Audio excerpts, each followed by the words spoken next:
I'm still getting the hang of this because it's been a while. Hi, everybody. Welcome to another episode of I'm Reviewing Here, a podcast where I, Matthew Bussey, watch and review Sight and Sound's top greatest movies of all time. I am doing back-to-back episodes because I fucked up my last episode. I was a mess. I'm still a mess. I still can't, speak English. I don't know what's going on with me. Yes, I was, okay, and I'm not going to do this every episode, but just so you guys know, I took a big hiatus last year. I am going through Sight and Sound's top greatest movies of all time. They were unveiled in 2022. There's a lot of them. There's, over 260. This is episode 52, I think, so you do the math. But, yeah, I am I don't know if I'm excited to talk about today's movie. We shall see how this will go. We will see how this shall go. Goes both ways. Today, my friends, I'm talking about considered to be one of the most famous Italian movies of all time by one of the most famous directors of all time. The movie is called L'Eclisse, or The Eclipse, but you call it L'Eclisse. Take a listen.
Okay.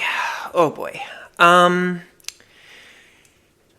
Okay, so a little bit of context. I'll get into the movie. L'Eclisse is considered to be part of a trilogy by this director. Michelangelo Antonioni is his name. Antonioni was a very, very famous director. He lived to be 94 years old. He made a ton of Italian movies. He made an English language movie called Blow Up that, if you read any film history book, it's mentioned there.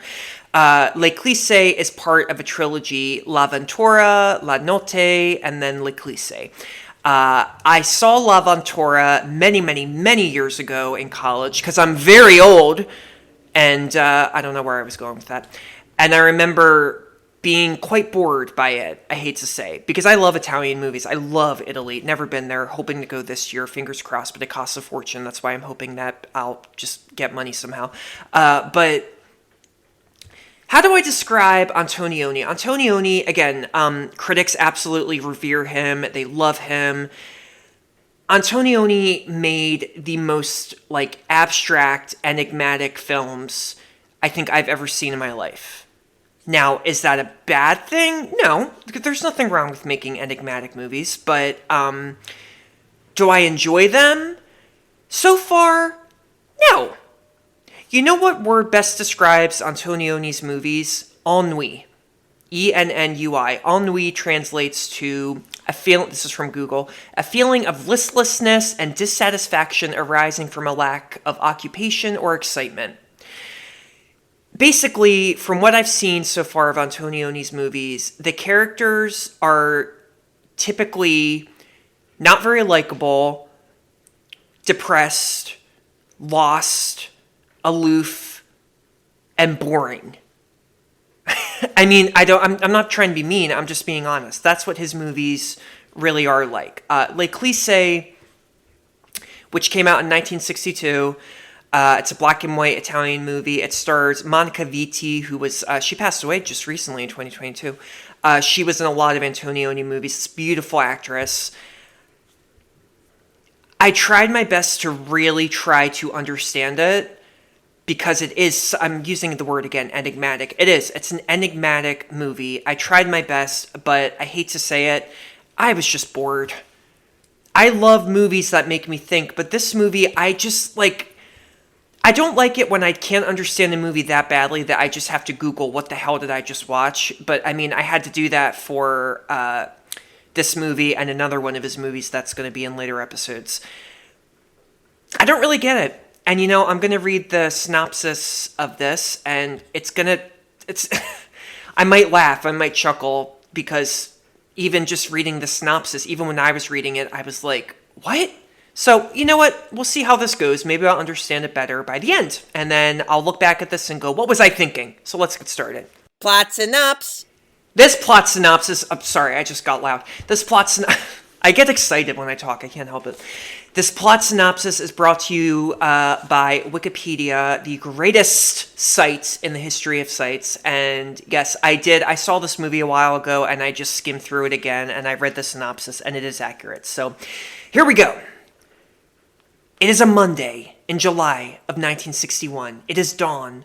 There is a woman. Her name is Vittoria, played by Monica Vitti. She's a young literary translator, and she's ending her relationship with this man named Riccardo in his apartment in this residential district of Rome. This whole movie was filmed in Rome, by the way. You'll see. Following a long night of conversation, Riccardo tries to persuade her to stay, but she tells him she no longer loves him and leaves. As she walks the deserted early morning streets past the EUR Tower. EUR is just a district in Rome.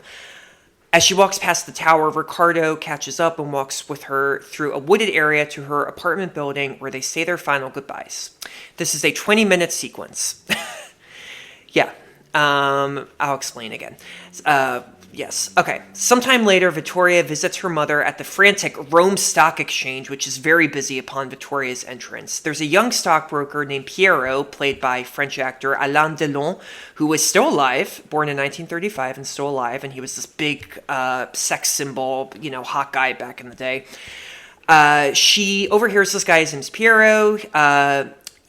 She hears this inside tip, rushes to purchase the stocks, and then she sells them. No, I'm sorry. Piero rushes to purchase the stocks, and then he sells them at a large profit. He introduces himself to Vittoria. He's her mother's stockbroker, as we find out. And following the announcement of a colleague's fatal heart attack in a moment of silence, the room erupts back into frenzied activity. Outside the building, Vittoria and her mother walk to an open market nearby. Vittoria attempts to discuss her own recent breakup, but her mother is preoccupied with her earned profits. That evening, Vittoria's neighbor, Anita, comes to visit, and the scene was gross, just like racist and gross. Comes to visit, and they discuss the former's breakup. I'll explain why. Vittoria says she is depressed, disgusted, and confused. Another neighbor, Marta, calls and invites them to her apartment nearby. They drink a little bit, and Marta talks about the farm she and her husband have in Kenya. For a game, Vittoria dresses up as an African dancer with dark makeup and dances around the apartment. Yep, you heard that right. Marta, unamused, asks her to stop, but the conversation turns sour as Marta, who is a colonialist, worries about quote-unquote monkeys arming themselves and threatening the minority whites. I roll. Vittoria, and it's just a character, but I mean, Anyway, Vittoria and Anita dismiss such talk. When Marta's dog Zeus gets free of the house, the women run after him. Vittoria is fascinated by the sound of the fencing and the wind. Back in her apartment, Riccardo calls for her, but she hides and doesn't answer. She does not want him back. Poor Riccardo. He's pretty boring, though. The next day, Vittoria and Anita fly to Verona in a small airplane. On the way, Vittoria is fascinated by the clouds. At the airport, she watches the airplanes taking off and landing with childlike wonder. It's so nice here, she tells Anita. Meanwhile, back at the Rome Stock Exchange, Piero is busy making trades. Vittoria arrives at the stock exchange and learns that her mother lost about 10 million lira, which is the currency. Was the currency, I think. Is it still the currency? Hold on, pause. Oh yeah, it was the currency. I don't know, I've never been to Italy. Another man, she finds out, Vittoria finds out that another man lost 50 million lira. She follows him through the crowded streets to a small cafe where she sees him drawing flowers on a small piece of paper and drinking mineral water. I went like Delco there, water. She meets Piero and he drives her to her mother's apartment in his Alfa Romeo Giulietta sports car. So he's a rich guy, obviously. She shows him framed family pictures and her room growing up. Piero tries to kiss her, but she avoids his pass. Piero drives back to his office on Via Po near Via Salaria. irrelevant, I think, where he must break the bad news to his investors. After work outside his office, Piero meets with a call girl he previously arranged to meet, but is disappointed that she recently changed her hair color from blonde to brunette. Deciding not to go with her, he drives to Vittoria's apartment and stands outside her window. Ouch. Yeah, it's a real dick move there. He hears her typing. After a drunk walks by and notices Vittoria at the window, Piero comes over. While they're talking, the drunk steals Piero's sports car. The next morning, oh, this gets dark. Piero and Vittoria arrive at the crash site where the drunk drove the car into a lake. She watches as they pull the car with the body from the water, and it's really sad. As they walk away, Vittoria is surprised that Piero is concerned about the dents and the motor rather than the dead man. This guy isn't very nice, obviously. So they enjoy Vittoria and Piero, they enjoy a playful walk through a park. When they reach her building, she unties a balloon from a carriage and calling to her friend Marta from the party earlier, tells her to shoot the balloon with her rifle. Because Marta, remember, she previously has experience shooting rhinoceroses and elephants in Kenya. Oh my God, I had to burp, I'm sorry. Anyway, Marta does as the balloon ascends into the sky, blah, blah, blah. When they reach her building, Piero kisses Vittoria, but she still seems uneasy. Before she leaves, she drops a piece of wood into a barrel of water. That evening, Vittoria tries to call Piero, but his phone is busy. When she finally reaches him, she does not speak, and he, thinking it's a prank call, yells into the phone and slams down the receiver. The next day, while waiting outside near her house, she looks in the barrel of water and sees the wood is still there. Piero arrives and tells her he bought a new BMW to replace his old car. She asks to go to his place. They walk past a nurse wheeling a young girl in a baby carriage. All these little details, I mean, again, I know I'm giving a lot of ridiculous details that even I don't understand, but, bear with me. Almost done. Piero takes Vittoria to his parents' apartment, which is filled with all this art and sculpture, and as they talk, she seems nervous and unwilling to open up to him. She tells him two people shouldn't know each other too well if they want to fall in love, but then maybe they shouldn't fall in love at all. That's sad. They converse playfully, kiss each other through a glass window. That's a great shot. And then kiss passionately. After he accidentally tears her dress, she goes into a bedroom and looks at the old family pictures. At the window, she looks down to the street where she sees two nuns walking, some people talking at a cafe, a lone soldier standing on a corner waiting. Piero comes to the bedroom and they make love. Wow. Sometime later, Piero and Vittoria are lying on a hill looking up at the sky. He looks around and says, "I feel like I'm in a foreign country." She says that's how she feels around him. He gets upset when he doesn't understand what she's feeling. She says, "I wish I didn't love you, or that I loved you much more." Sometime later at his office, the two of them kiss and playfully embrace on the couch. They even wrestle on the floor like children. When an alarm goes off, they prepare to part. They embrace and talk of seeing each other every day. They agree to meet that evening at 8 p.m. at the quote-unquote usual place near her apartment, where they've been, meeting up many times already. That evening, on Sunday, September 10th, 1961, neither shows up at the appointed meeting place. The end. Arrivati là ti do un bacio.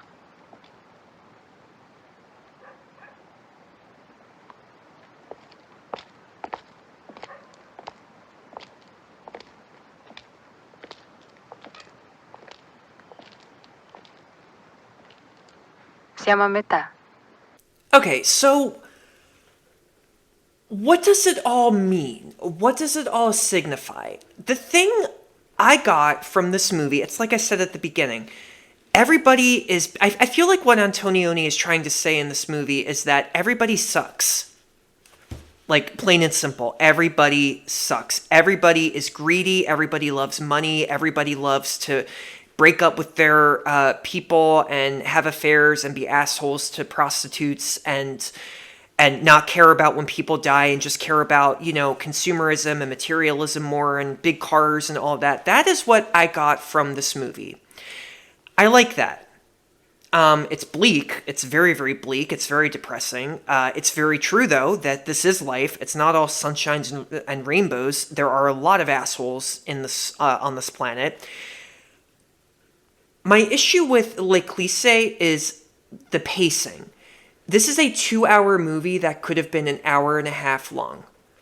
I don't know why a breakup needs to be 20 minutes long. I don't know why a Rome Stock Exchange sequence needs to be 20 minutes long, but really feel like an hour long. You know, it's like Antonioni, he loves to keep his camera as still as possible and just capture the chaos and capture everything, capture the madness, capture the depravity, I don't know, capture all of it. And, you know, show how life really is. Again, I get that. I understand it. But I don't find it entertaining. I don't find it really all that memorable. And I just was left with this movie scratching my head more than being like, wow, I am moved. I am so shaken by this. You know, the ending of this movie is very, very famous, and that, you know, they agree to meet up and then they don't meet up at the end. And then for like 5 minutes, it feels like Antonioni just basically films all of these different, there are all these different shots of these neighborhoods in Rome and pedestrians and random people. And all you hear is just nothing. It's just silence. There's no like dialogue or anything. You just literally hear some chitter chatter and some noises and bangs and like, you know, cars going by. I'm skipping ahead, sorry. Because that scene also, his movies, I watched another one of his movie where it kind of ends the same way. It just ends, and you are just literally, me that is, when I say you, I am just so confused by it.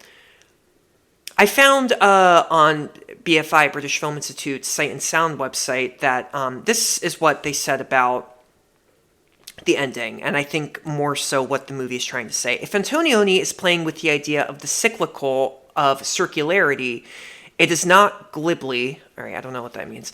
It is not so much that history repeats itself as that there are also those other stories. The tale we've been watching is just one of them, and one that's determined by factors beyond the immediately personal. So I get that a little bit. I think the purpose of that shot at the very end showing all the other random people is that he's trying to say, this is what you just witnessed between Vittoria and, what's his name, Pierogi? Oh, sorry, Piero.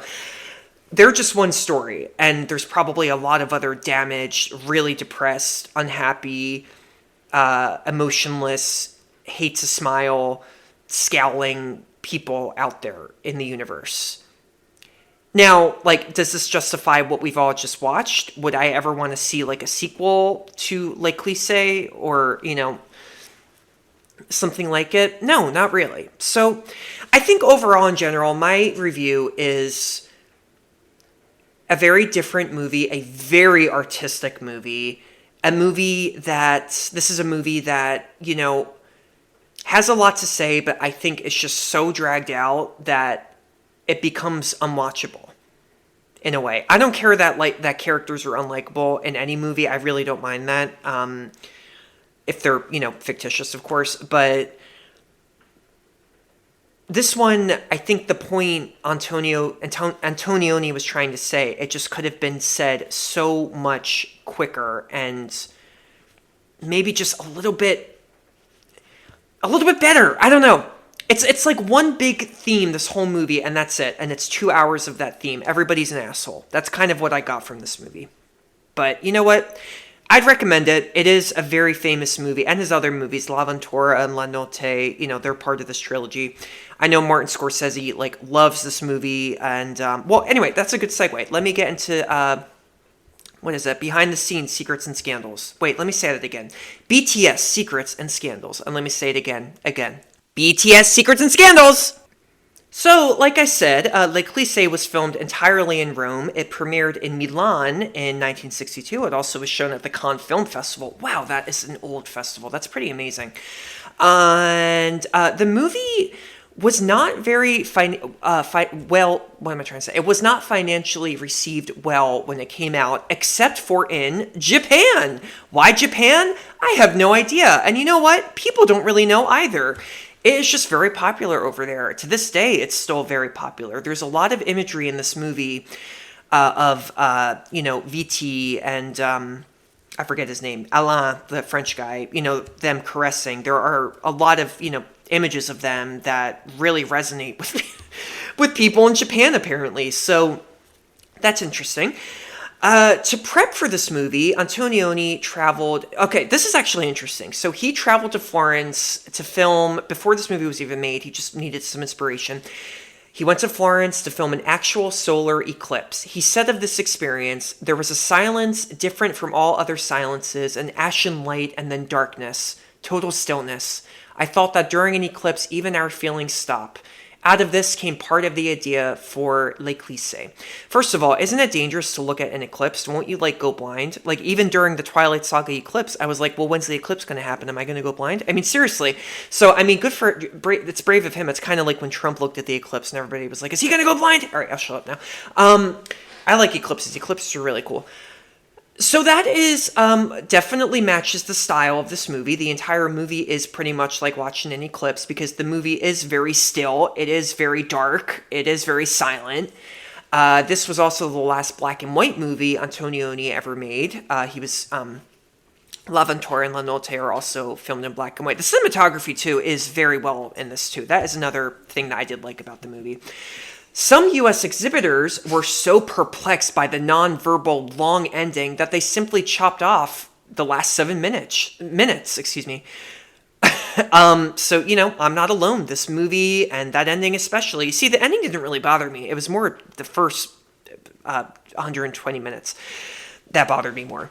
The Roman stock market scenes were filmed on Sundays, and when the market was closed, and real brokers were actually drafted to make the scenes more convincing. Those scenes are very, very chaotic, and I get it. Again, they add to the message I think Antonioni's trying to make, which is that it's two things. It's like modernism, and it is also greed. It's also money, And what he's trying to say, I think, the fact that these guys in these suits are just going batshit crazy, and they're losing money, and they're betting money. I don't know how stocks work. My dad tries to tell me, and it is like going through one ear and out the other. So I'm not even going to begin to explain it. But yeah, those were real people. I don't ever want to go to a place like that. Hell no. At my last internship years ago, I worked with someone who used to work in a stock exchange place, and she said it's the Wolf of Wall Street. That's real. That's what it's actually like. It is absolutely insane. You can get murdered there. Ooh, good plug. Fair Play. Netflix movie. Similar setting, but better movie in my opinion. Watch that. It came out last year. The best moment. Okay. I didn't really have a favorite moment. I had a favorite shot in this movie. I mentioned it briefly, but yeah. Okay, so it's the shot, and I sound like a pervert when I say this because in the last movie, it was also the shot where the characters kiss. But in this movie, there's a shot where they kiss through a glass window, and it's like this quick moment, and it's very interesting. Yeah, the imagery in this movie and in a lot of Antonioni movies, it's very, very bizarre. It is like watching really ill people act like children, but they make it like children don't even act that way either. It's so bizarre. His movies, look, kudos to him because I am speechless when it comes to his movies and the way I try to explain how the characters act. It's so bizarre. But anyway, that shot stuck with me. It's a cool shot. Mais est-ce que je suis d'accord avec les critiques de ce film? So, surprisingly, I did a lot of research, and yes, this movie is actually a little bit divisive. Now, the majority of critics absolutely love it, and they eat it for dinner, but there are a few, though, that I kind of agree with and kind of say what I say. So first of all, the people that loved it, Penelope Houston of Sight and Sound. In L'Eclisse, juxtaposition has become fusion. The two landscapes are made one, the visual imagery and the mental imagery effortlessly, Jesus Christ, interlock. I don't know what that means, but I do agree that mental imagery is a huge theme in this movie because the entire time it's like you're watching Vittoria's personality on screen, which is, a sad personality because she's a very unhappy person. David Jenkins, writing for Little White Lies, writes that L'Eclisse is an exhilarating slow dance of not quite colliding bodies. Yes, agreed. Tom Huddleston, not Hiddleston, Huddleston of Time Out says that the movie retains a bleak and dreamlike tone that you won't find anywhere else. That I 100% agree with. Dreamlike is a big part of Antonioni's movies. Do I love it though? Not really. Tom Dawson of The List said, the plot is minimal. What's remarkable here is how the formalist Antonioni creates and maintains the atmosphere of alienation, finding visual correlatives. Why can't I say that word? Correlatives for his character's psychological states. Agreed. You see, these critics, they say it so much better than I do. That's why I love critics most of the time, unless I disagree with them. And for a movie that I really love that they hate, but we won't go there. Now, anyway, as for some people who are a little negative about the movie, Bosley Crowther of the New York Times said, all there is to the drama, a prolonged detailed illustration of the moody surrender of the woman to a rare and elusive love. This takes, for its full illumination, a few minutes over 2 hours. Yes, Bosley, yes! And this was my issue with the movie. In addition, Dwight MacDonald of Esquire magazine said, it seems to me an almost complete failure. Ouch. I say almost because there were perhaps 20 minutes in which some life breathes. I can think of no such sudden collapse of a major talent. Okay, I'm not going to be that harsh about this movie, also because I haven't seen all of Antonioni's films, but I do have to say, though, yes, there are at least 20 minutes of this movie that is riveting. You know, the stock market scenes are the first moment, the first sequence, it is riveting. The breakup scene is not riveting, and I hate to say all the other sequences involving the lead characters, I did not find them riveting. I just found them very repetitive and redundant and slow, but I think that's kind of the that's why I was disappointed with this movie, because it could have been so much better, in my opinion. And you know, I hate to say it, I think this is a movie that I have slept on it. I saw this a while ago and I skimmed through it again. Even if I try to sit through it again, even if I'm in a crowded theater, I don't know if I'm really going to like it again. I hate to say it. Sorry. Is it really one of the best movies of all time? No, I don't think it's one of the best movies of all time, but it is definitely, I'm not going to hate on this movie. I don't hate this movie. I just was very bored by it. It's not one of the greatest movies of all time, in my opinion, but it is one of the most mysterious movies of all time. Now, you will find this movie pretentious and superficial, or you will find it to be a masterpiece in filmmaking. You decide. You decide. I will leave it at that, and I will say thank you for tuning in and listening to this latest episode of I'm Reviewing Here. And I just want to say one final thing, which is support your local theater. Get off your ass and go to the movie theater, okay? Movie theaters almost shut down permanently and indefinitely during COVID, okay? So I don't want to hear, oh, I'm busy or I'm lazy. If you're busy with work, I'll do your work for you, okay? DM me, all right? All right, that's all. I just had to get it off my chest. Bye-bye.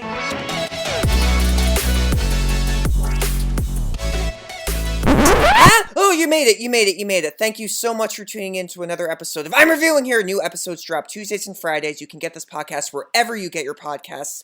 Feel free to follow me on Instagram at I'm Reviewing Here. You can also subscribe on YouTube. New episodes drop there the same day they drop on the podcast. Don't forget to subscribe. Please leave a review if you'd like. Be mean, be nice, hit on me. I don't really care. Candor really, really is important to me, and, you know, it helps the podcast too. So I really hope you enjoyed it. This podcast is brought to you especially by Nervous Chuckles. That is my fake production company, because I make people nervously chuckle all the time, because they never know if I'm telling a joke or not. So they're always like, do I laugh? Do I not laugh? Is he serious? Is he insane? Did he get out of the loony? What's going on? So if I made you nervously chuckle, then that means that I did my job, and thank you. There is no funding for this podcast, but if you want to give me money, then yeah, hit me up. DM me. Bye-bye.